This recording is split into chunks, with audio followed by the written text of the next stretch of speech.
Aujourd'hui, la médecine permet de suivre en temps réel des signes vitaux comme le rythme cardiaque ou la pression artérielle. Mais pour ce qui est des marqueurs comme les hormones, le glucose ou des médicaments qui sont dans le sang, c'est plus complexe d'avoir des données en continu. Eh bien, un chercheur du CIUS de l'Estrie-Chu arrive avec une solution sous la forme de biocapteurs ultrasensibles. L'outil qu'on a développé, c'est une nanotechnologie à base d'ADN qui nous permet de venir mesurer justement les médicaments de manière plus fréquente pour assurer un dosage plus précis de ces médicaments-là, que ce soit notamment en clinique. Ça permet de mesurer en continu. C'est ça la différence des prises de sang. Les prises de sang, on mesure à un moment donné, mais ça, c'est des biocapteurs qui sont implantés en dessous de la peau, généralement, puis vont aller mesurer en tout temps.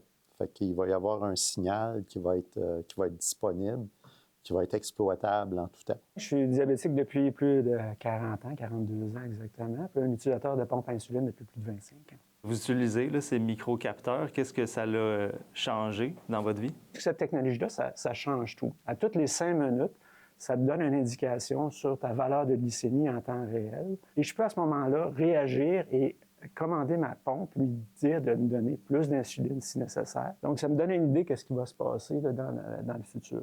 Des autres choses, bien, si je mange un repas, donc je peux te donner le nombre de glucides, je peux faire des correctifs, il y a certains contrôles que je peux contrôler de ma pompe. Donc, c'est plus que le capteur dans cet exemple-là. C'est généralisable, la plateforme sur laquelle on travaille. On peut mesurer plusieurs classes de molécules. Donc, on peut penser, par exemple, à l'insuline. On peut penser aussi aux hormones féminines aussi, qu'on n'a vraiment aucune idée. À chaque heure, ça peut varier beaucoup. Puis, éventuellement, l'objectif, là, c'est vraiment d'aider à avoir une approche personnalisée, beaucoup plus optimisée à chaque personne. Pour l'instant, dans la vraie vie, là, c'est le glucose, puis les pompes à insuline, puis les gens diabétiques qui sont les champions utilisateurs. Mais il y a un potentiel beaucoup plus grand que ça.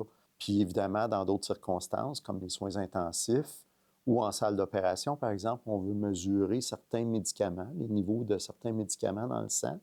Bien, si on peut le faire en continu, ça pourrait permettre un meilleur ajustement, un ajustement plus fin de la thérapie. De ce que je comprends, c'est beaucoup moins intrusif aussi là, que la prise de sang et tout ça que vous faisiez auparavant. Absolument. Donc, si dans mon entourage, si je n'ai pas envie de partager le fait que je suis diabétique, je ne pense pas que le monde va savoir que je suis diabétique. Donc, je regarde ma montre, je peux même contrôler à partir de ma montre ma pompe.